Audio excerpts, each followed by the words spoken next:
नमस्कार साथियों। साहित्यिक संवर्धन मंच नाम के इस YouTube चैनल पर आपका स्वागत और इस्तकबाल करता हूं। आज हम हिंदी साहित्य प्रथम की पाठ्यपुस्तिका सरयू के 19वें अध्याय का अध्ययन करेंगे। सच्चिदानंद हीरानंद वात्स्यायन आज्ञा की एक कहानी सेब और देव का अध्ययन करेंगे। आप चैनल पर अगर पहली बार जुड़े हैं तो चैनल को सब्सक्राइब कर लाइक बटन को दबा करके बेल आइकन को भी दबा दें ताकि आपको हर नई सूचना मिलती रहे। तो चलिए पहले तो हम सेब और देव कहानी का पाठ परिचय करेंगे और बाद में हम मूल पाठ को पढ़ेंगे।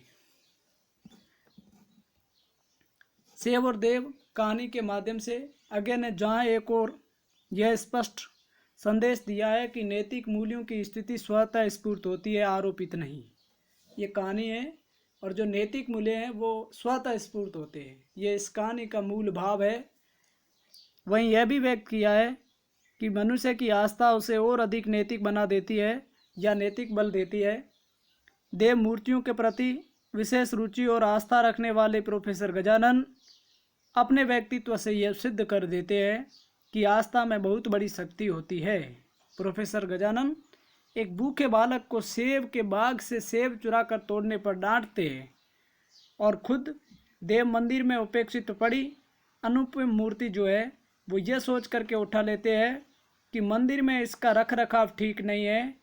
वे उसे अपने ओवरकोट में छिपा लेते हैं। लौटते समय वही सेब का बगीचा रास्ते में पड़ता है और वे देखते हैं वही पहले वाला लड़का सेब की चोरी कर रहा है और ये देख करके उनको क्रोध आता है और बच्चे को दोबारा मारते हैं। किंतु अचानक उन्हें अनुभव होता है कि इस बच्चे ने तो केवल सेब ही चुराया है, वे तो देव स्थान लूट के आ रहे हैं। ये पूरा कहानी में हम अगर देखें नहीं तो हमें स्पष्ट रूप से समझ में आएगा और वहीं थोड़ी बहुत जो चर्चा समीचीन होंगी करेंगे। यही अनुभूति उनके हृदय में मूल्य चेतना और नैतिकता जगा देती है और उल्टे पांव लौटकर देव स्थान जाते हैं, मूर्ति को वापस यथा स्थान रखाते हैं। उन्हें अपने पर गिला नहीं होती है। वे यह सिद्ध कर देते हैं कि भारतीय देवी देवता जिनमें हम आस्था रखते हैं उनसे हमारे हृदय में छाया अज्ञान अंधकार नष्ट हो जाता है और नैतिक मूल्य तथा सत्य की प्रतिष्ठा होती है। तो जो सेब और देव नामक कहानी है इसमें नैतिक मूल्यों की स्वतः स्फूर्तता का एक अच्छा अंकन और भारतीय लोगों का या भारतीय संस्कृति में एक आस्था जो सबको एक संबल प्रदान करती है उसको भी यहाँ पर उकेरा गया है। तो चलिए हम मूल पाठ में देखते हैं और जहाँ ज़्यादातर सामान्य सा कहानी है तो कोई ज़्यादा दिक्कत आएगी नहीं, फिर भी चर्चा जैसी बात चर्चा में जरूर लाई जाएगी। प्रोफेसर गजानन पंडित ने अपना चश्मा पहुंचकर फिर आंखों पर लगाया और देखते रह गए। मोटर पर से उतरकर और सामान डाक बंगले में भिजवाकर उन्होंने सोचा था अभी आराम करने की जरूरत तो है नहीं, जरा घूम घाम कर पहाड़ी सौंदर्य देख लें। और इसलिए मोटर के अड्डे के धक्का धक्के से अलग होकर भी इस पहाड़ी पर या पहाड़ी रास्ते पर हो लिए थे। छाया में जब चश्मे का कांच ठंडा हो गया और उस पर उनके गर्म बदन से उठी हुई भाप जमने लगी, तब उन्होंने चश्मा उतारकर रुमाल से मुंह पोंछा, फिर चश्मा साफ करके आंखों पर चढ़ाया और फिर देखते गए।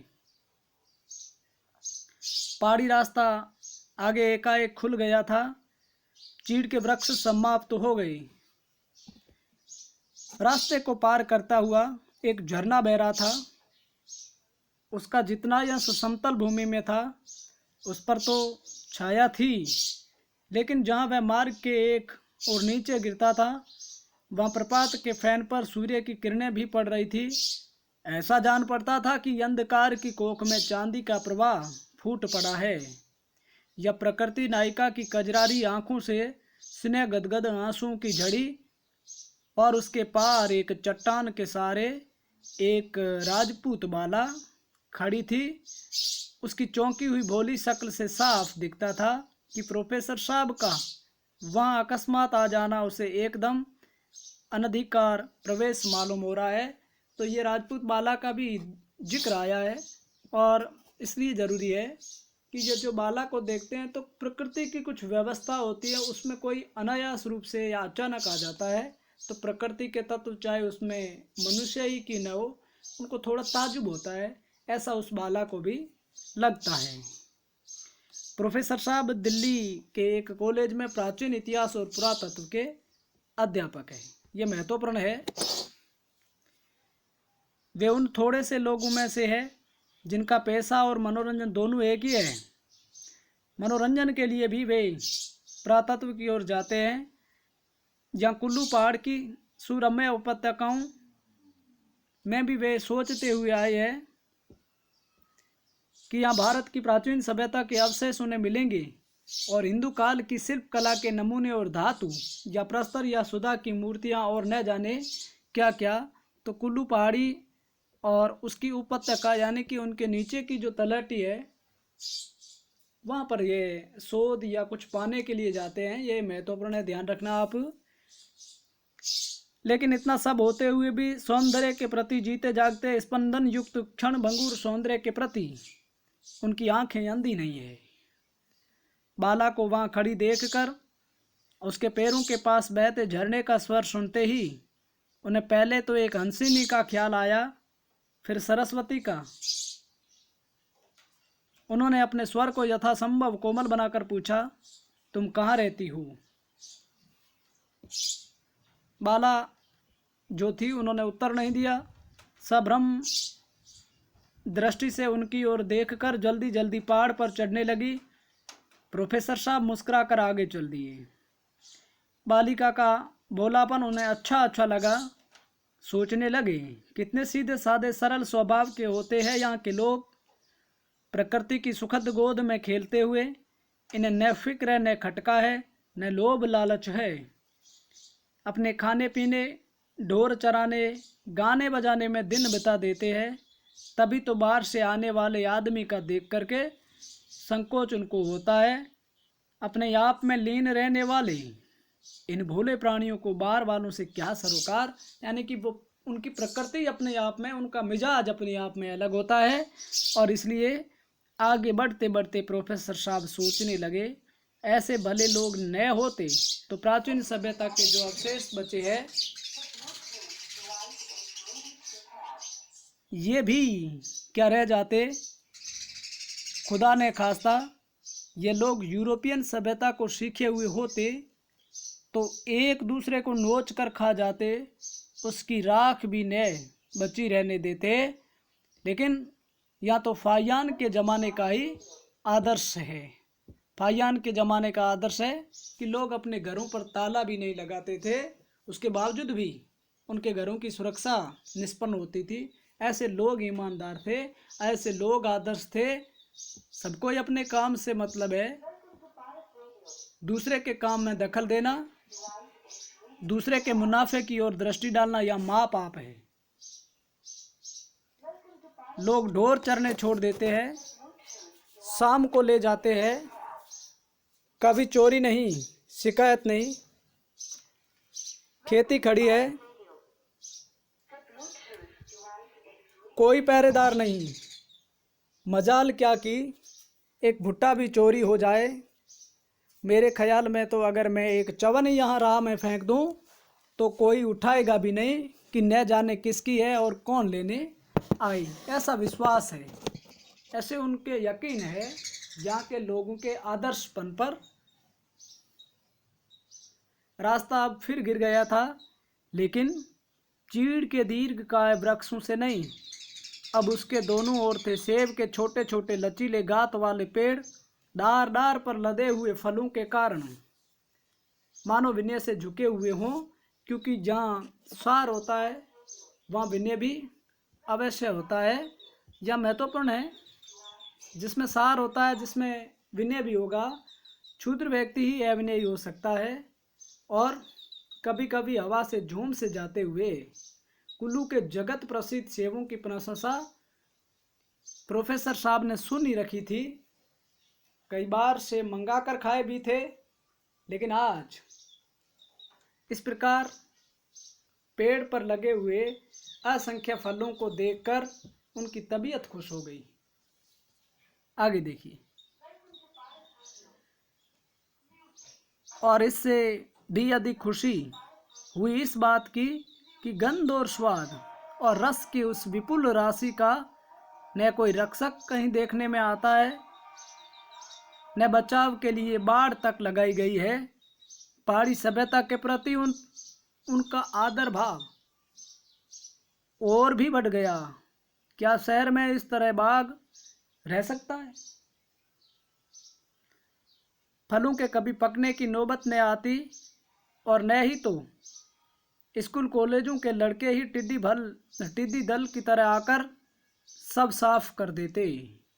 और दूसरी बात, जितना खाते नहीं उतना बिगाड़ देते। वहाँ तो कोई बाग लगाए तो एक एक भोजपुरी लट्ठे तो पहरेदार रखे और चारों ओर जेल की सी दीवार खड़ी करके कि कोई लुक छिप कर न ले भागे, तब कहीं जाकर चैन से रह सके। और यहाँ बाग की सीमा बनाने के लिए एक तार का जंगला तक नहीं है। कहने का भाव अर्थ ये है कि नगरीय संस्कृति और ग्रामीण संस्कृति में बहुत बड़ा अंतर है, और इस कहानी के प्रारंभिक अंश में उसी अंतर को प्रस्तुत किया गया है। पेड़ों के नीचे जो लंबी लंबी घास लगी रही है वहीं रास्ते के पास आकर रुक जाती है। वहीं तक बाग की सीमा समझ लो। यहाँ तो प्रोफेसर साहब के पास ही धम से कुछ गिरा। उन्होंने चौंक कर देखा। उन्हें आते देख एक लड़का पेड़ पर से कूदा है और उसकी अपर्याप्त आड़ में छिपने की कोशिश कर रहा है। उसके हाथ में 2 सेब है जिन्हें वह अपने फटे हुए भूरे कोट में किसी तरह छिपा लेना चाहता है। उसकी झेंपू हुई आंखें और चेहरा साफ कह रहा था कि वह चोरी कर रहा है। साधारणतया ऐसी दशा में प्रोफेसर साहब किंचित गिलानी से उसकी ओर देखते और आगे चल देते, लेकिन इस समय वैसा नहीं कर सके। उन्हें जान पड़ा कि यह लड़का उस सारी प्राचीन आर्य सभ्यता को एक साथ ही नष्ट भ्रष्ट किए दे रहा है जो फाहियान के समय से सदियों पहले से अक्षुण्ण बनी चली आई है। वे लपक कर उस लड़के के पास पहुंचे और बोले, क्यों बे बदमाश, चोरी कर रहा है? शर्म नहीं आती दूसरे का माल खाते हुए? लड़का घबराया सा खड़ा रहा, बोल नहीं सका। प्रोफेसर साहब और भड़क उठे। एक तमाचा उसके मुंह पर जमाया, सेब छीन कर घास में फेंक दिए जहां वे ओझल हो गए, और फिर गर्दन पकड़कर लड़के को धकेलते हुए रास्ते की ओर ले आए। यानी कि उनके जिस प्रकार से वहां के लोगों के प्रति विश्वास को लेकर के चल रहा था, उसी दौरान ये चोरी करते हुए बच्चा पाया जाता है। पाजी कहीं का चोरी करता है? तेरे जैसों के कारण तो पहाड़ी लोग बदनाम हो गए हैं। क्यों चुराए थे सेब? या तो पैसे के 2 मिलते होंगे, एक पैसे की खरीद लेता। ईमान क्यों बिगाड़ता है? रास्ते पर लड़के को उन्होंने छोड़ दिया। वह वहीं खड़ा आंसू भरी आंखों से उधर देखता रहा जहां घास में उसके तोड़े हुए सेब गिरकर आंखों से ओझल हो गए थे। आगे देखिए, प्रोफेसर साहब आगे बढ़ते हुए सोच रहे थे। खड़ा देख रहा होगा कि चोरी भी की तो फल नहीं मिला, बहुत अच्छा हुआ। सेबों का सड़ जाना अच्छा, चोर को मिलना अच्छा नहीं। सड़े चोर को क्या हक है इसमें, है नहीं? इस प्रकार का अनुमान, उस प्रकार का विचार चल रहा है लेखक के या प्रोफेसर के मन में। प्रोफेसर साहब एक गांव के पास आ रुके। अंदाज से उन्होंने जाना कि यह गांव मनाली होगा। ठीक है, ऐसा उनको अनुमान होता है मनाली गांव का। और उन्हें याद आया कि यहाँ एक दर्शनीय प्राचीन मंदिर है। गांव के लोगों से पता पूछते हुए वे मन्नू के मंदिर पर पहुंच ही गए। मंदिर छोटा था, सुंदर भी नहीं था, लेकिन संसार भर में मन्नू का एकमात्र मंदिर होने के कारण वह अपना महत्व रखता था। प्रोफेसर साहब कितनी ही देर तक एकटक उसकी ओर देखते रहे, यहाँ तक कि देरी पर बैठे हुए बुढ़े पुजारी का ध्यान भी उनकी ओर आकृष्ट हो गया। आने जाने वाले तो खैर देखते ही थे, यानी कि सब लोग देख रहे थे। प्रोफेसर साहब ने गदगद स्वर में पूछा, आसपास और भी कोई मंदिर है? पास खड़े एक आदमी ने कहा, नहीं बाबूजी, यहाँ का मंदिर है या मंदिर नहीं। अरे भले आदमी, यहाँ तो सैकड़ों मंदिर होने चाहिए यहाँ पर। बाबूजी, यहाँ तो लोग मंदिर देखने आते नहीं, कभी कभी कोई आता है तो ये मनु ऋषि का मंदिर देख जाता है बस, और तो हम जानते नहीं। मनु ऋषि यानी कि मनु ऋषि। पुजारी ने खांसते हुए पूछा, कौन सा मंदिर देखिएगा बाबू? कोई और मंदिर हो? आसपास के सब मंदिर मूर्तियां मैं देखना चाहता हूँ। पुजारी ने थोड़ी देर सोच कर कहा, और तो कोई नहीं। उस चोटी के ऊपर जंगल में एक देवी का स्थान है। वहाँ पहले कभी एक किला भी था जिसके अंदर देवी के थान में पूजा होती थी, पर अब तो उसके कुछ पत्थर ही पड़े हैं, वहाँ कोई जाता नहीं। अब उसमें भूत बसते हैं। ये पुजारी उनको या प्रोफेसर साहब को बताते हैं। प्रोफेसर साहब कुछ मुस्कुराए लेकिन बोले, कैसे भूत? कहते हैं पुराने राजाओं के भूत रहते हैं, वे राजा बड़े प्रतापी थे। अरे उन भूतों से मेरी दोस्ती है, कहकर प्रोफेसर साहब ने रास्ता पूछा और क्षण भर सोचकर पहाड़ पर चढ़ने लगे।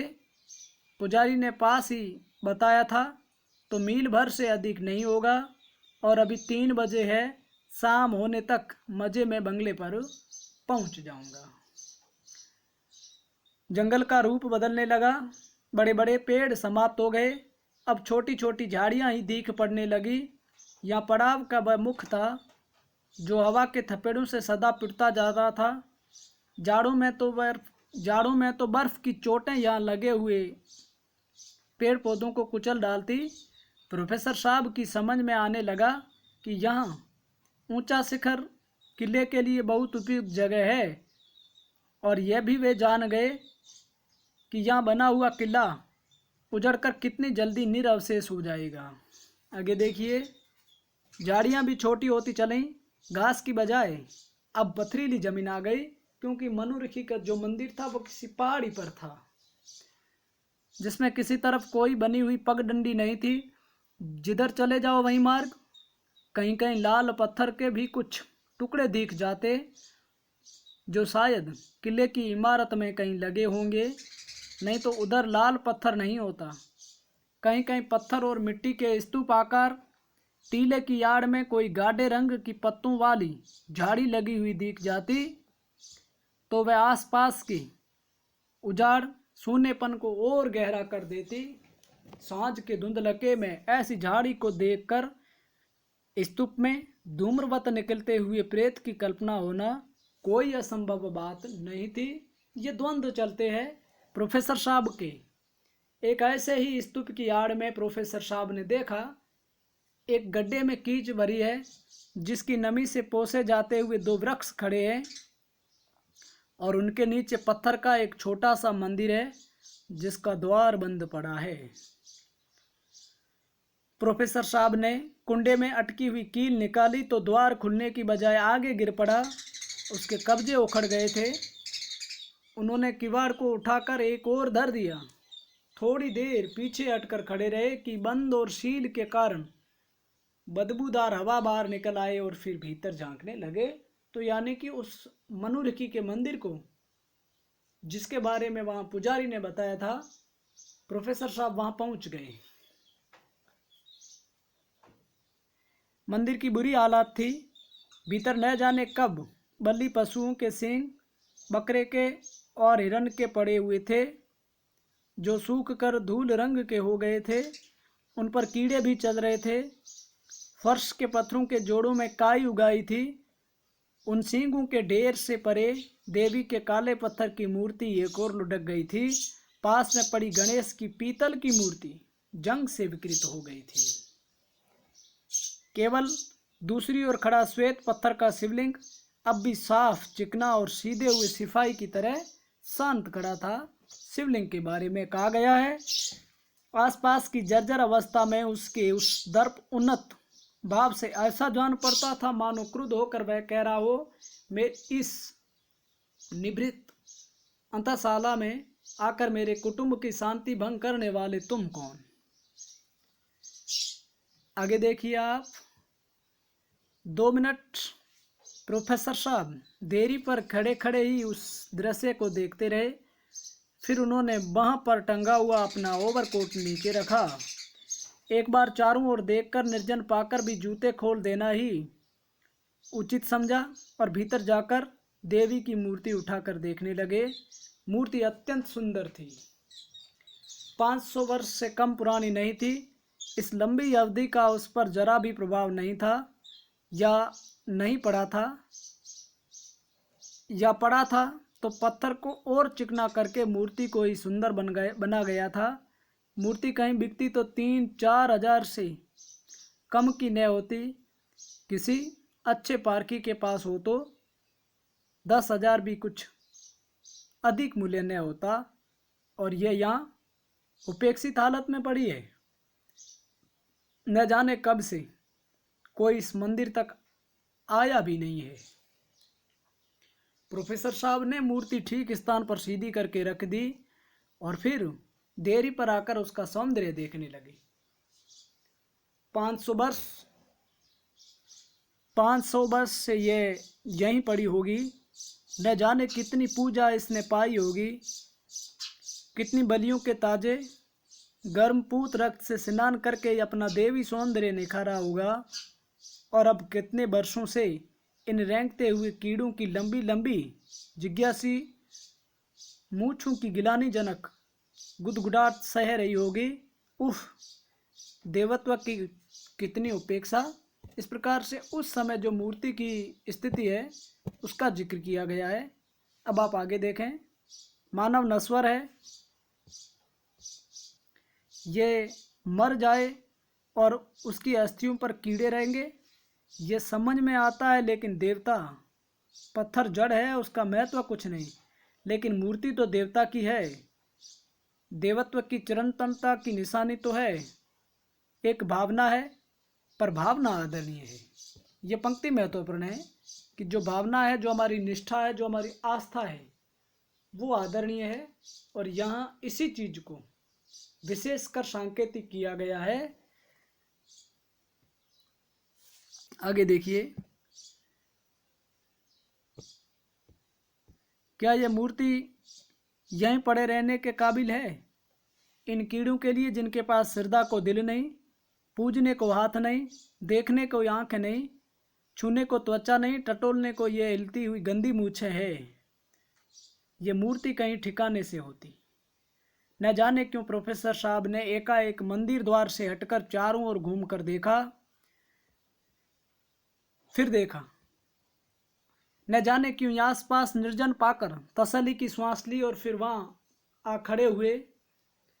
मूर्ति गणेश की भी बुरी नहीं, लेकिन वह उतनी नहीं, न इतनी सुंदर शैली पर निर्मित है। पीतल की मूर्ति में भी कभी वह बात आ नहीं सकती जो पत्थर में होती है। देवी की मूर्ति को देखते देखते प्रोफेसर साहब के हृदय की स्पंदन गति तीव्र होने लगी।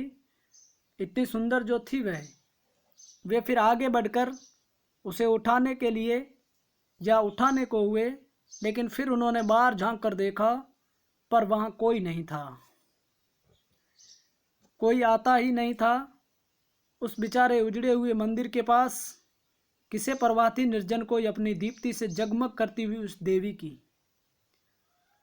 के प्रति दया और सहानुभूति से गदगद होकर प्रोफेसर साहब फिर भीतर आए। लपक कर मूर्ति को उठाया और अपने धड़कते हुए हृदय को शांत करने की कोशिश करते हुए एकटक उसे देखने लगे। यानी कि वहाँ की मूर्ति को उठा करके और वो अपने साथ लेने को आतुर होते हैं या उत्सुक होते हैं। दिल इतना धड़क क्यों रहा है? प्रोफेसर साहब को ऐसा लगा जैसे वे डर रहे हैं। फिर उन्हें इस विचार पर हंसी आ गई, डर किससे रहा हूँ मैं? प्रेतों से? मैं भी क्या यहाँ के लोगों की तरह अंधविश्वासी हूँ जो प्रेतों को मानूंगा? कविता के लिहाज से भले ही मुझे सोचना अच्छा लगे कि यहाँ प्रेत बसते हैं, और रात में जब अंधेरा हो जाता है तब इस मंदिर में देवी के आसपास नाचते हुए देवी है, शिव है और इसके गण भी तो होने ही चाहिए। रात को मूर्तियों को घेर घेर कर नाचते होंगे और इन न जाने कब के बलि पशुओं के भस्मीभूत सींगों से प्रेत उचित प्रसाद पाते होंगे, और दिन में मंदिर की कंदराओं में दरारों में छिपकर अपनी उपास्य मूर्तियों की रक्षा करते होंगे।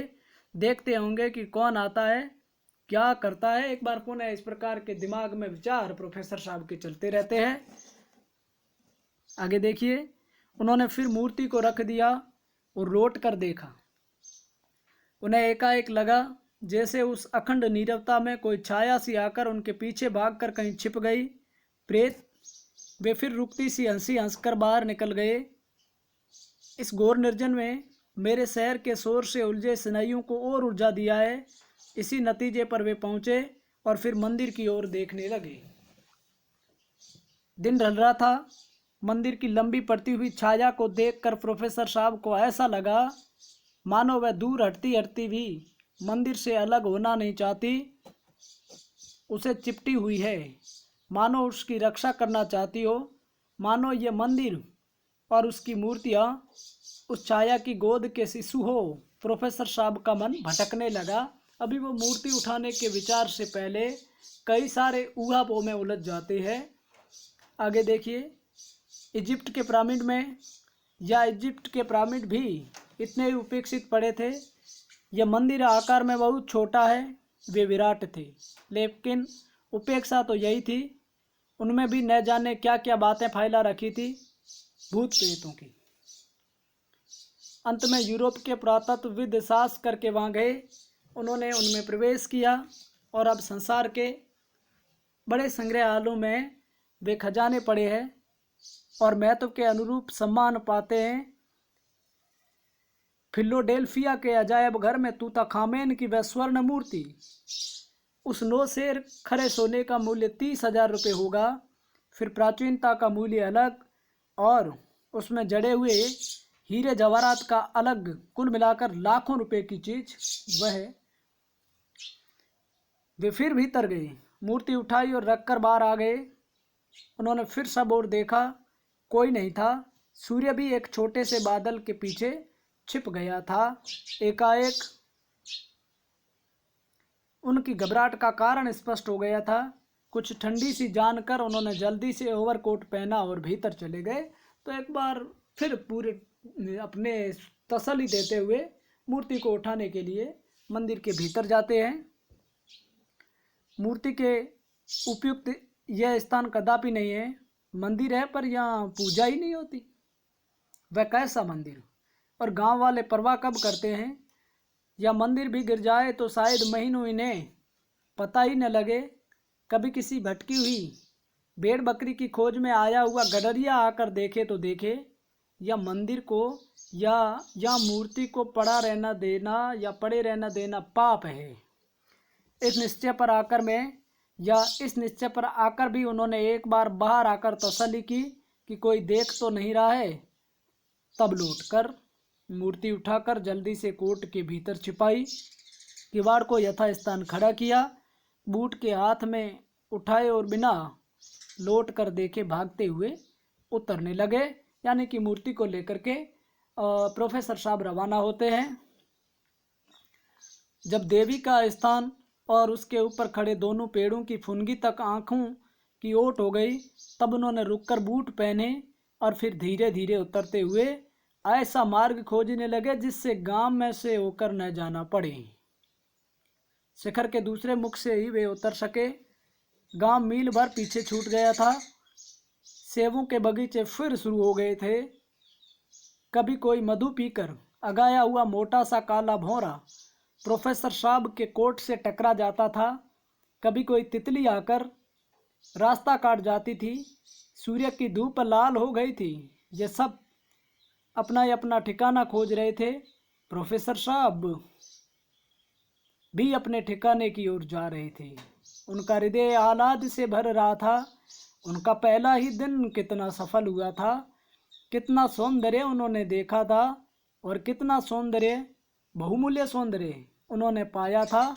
कुल्लू का अनिर्वचनीय सौंदर्य, वास्तव में वह देवताओं का अंचल है, यानी कि कुल्लू नामक पहाड़ी के संदर्भ में चर्चा की जा रही है यहाँ पर। अब आप आगे देखिए।